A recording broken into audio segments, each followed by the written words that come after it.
Jahazi TV.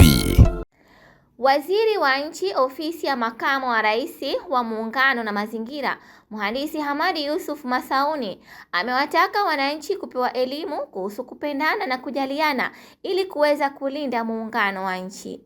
Akizungumza na waandishi wa habari katika mafunzo ya wahariri pamoja na waandishi wa habari yaliyofanyika katika ukumbi wa Zura huko Maisara, wilaya ya Mjini Unguja, amesema kuna haja ya kupewa taaluma wananchi wa pande zote mbili kuhusu kupendana na kujaliana ili kuimarisha amani pamoja na kulinda muungano wa nchi.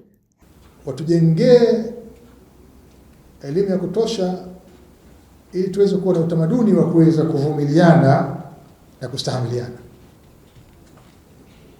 Lakini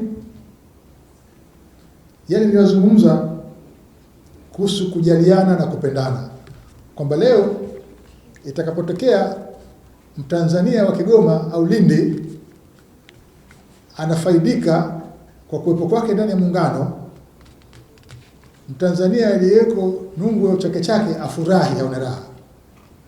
Itakapokuwa Mtanzania aliyepo Kikwajuni au aliyepo Kojani anafaidika kwa muungano huu, Mtanzania aliyepo Kilimanjaro na aliyepo Rukwa awe na furaha ya moyo wake, kama ndugu yangu anafaidika na piga hatua. Ile dhana ambayo inataka kuchipuka ya baadhi ya watoto kutaka kuona kwamba kama Watanzania wa sehemu nyingine si sehemu yao wao, au kwamba akifaidika kwa kuwepo kwa muungano au kwa kutumia rasilimali ya pande moja ya muungano ambao ni Mtanzania na haki ya kufanya hivyo, mwingine achukie. Misingi hiyo ni lazima tuisaidie sana kuelimisha jamii ili isiendelee kujengeka, ili isiendelee kukua. Ndugu wahariri wa vyombo vya habari, mtakubaliana na mimi kwa tangu kuasisiwa kwake muungano wetu umeendelea kuwa na mafanikio makubwa katika nyanja za kisiasa, kiuchumi na kijamii, na umeendelea kuwa moja kati ya vielezo vikuu vya umoja, udugu na utaifa wetu kama Tanzania. Aidha, amewataka wahariri pamoja na waandishi wa habari kusimamia utoaji wa taarifa za muungano kwa kutoa au kuchapisha taarifa zilizo sahihi na zenye vyanzo vya kuaminika ili kuepusha propaganda zinazoweza kuleta mkanganyiko. Waandishi wa habari, naomba mwe wa kwanza kama mlivyokuwa leo wa kwanza kupata semina hii, mwe wa kwanza kuweza kutumia makavazi yetu atakapokuwa yamekamilika. Mtakuwa na vitu vingi sana vitakavyowasaidia katika kuisaidia nchi yenu kutoa taarifa zilizokuwa sahihi. Pili, kuandaa mijadala yenye tija na isiyo na jazba wala kuchochea mgawanyiko. Na inawezekana ikawa miongoni mwetu na mirengo mbalimbali ya kiimani, kwa imani za kisiasa na mitazamo tofauti, lakini imani yoyote ambayo tutakuwa tunayo izingatie maslahi ya nchi na izingatie usahihi na ukweli wa taarifa husika katika mijadala ambayo mtakuwa mnashiriki.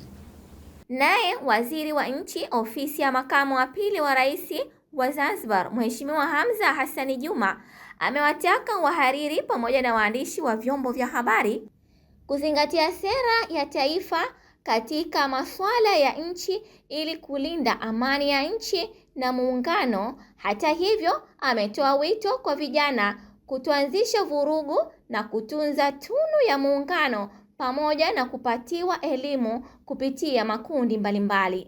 Sera yake, lakini sera ibakie katika mambo yetu ya ndani, lakini tunapokuja katika masuala ya nchi lazima tuwe na sera ya taifa.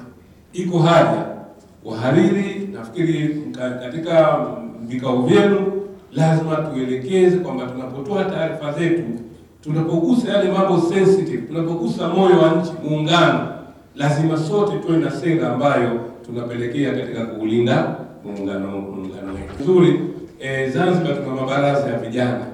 Nafikiri yale ni maeneo maalum, ni maeneo muhimu sana kwenda kuyafikia mabaraza ya vijana katika kutoa hii taaluma ya muungano.